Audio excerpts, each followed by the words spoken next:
અરવલ્લી જિલ્લાના મોડાસા તાલુકાની સાયરા પંચાયત સમરસ થતા સરપંચ તરીકે જયાબેન જસુભાઈ પટેલની નિમણૂક થઈ હોય, જેથી ગામમાં આનંદ અને ઉત્સાહનો માહોલ જોવા મળ્યો હતો। જોતા રહો અજય એ ભાટિયા સાથે, ભાટિયા 15 ન્યૂઝ, અરવલ્લી મોડાસા।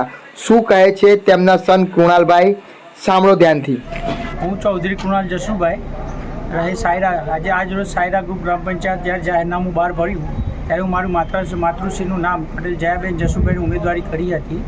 અને આજ રોજ તારીખ 9ના રોજ કોઈ ઉમેદવાર સામે ફોર્મ ન ભરાતા આજ સમરસ બિનહરીફ જાહેર થયેલ છું। મારા ગામના સર્વાંગી વિકાસ કરવા માટે હું પ્રયત્નશીલ છું। મારી આજુબાજુના 9થી 10 ગામો આવેલા છે, જેની કુલ વસ્તી 55થી વધારે છે। અમુક એરિયા સિટી એરિયામાં 9-10 સોસાયટી પણ લાગુ પડે છે।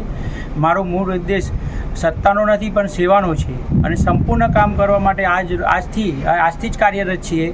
અને લોકોનો સાથ અને સહકાર જે મળ્યો, કોઈ અમારો ઉમેદવાર ન બિનહરીફ પર તે બદલ દરેક પ્રજાનો, દરેક 18 કોમનો આભારી છું। વંદે માતરમ।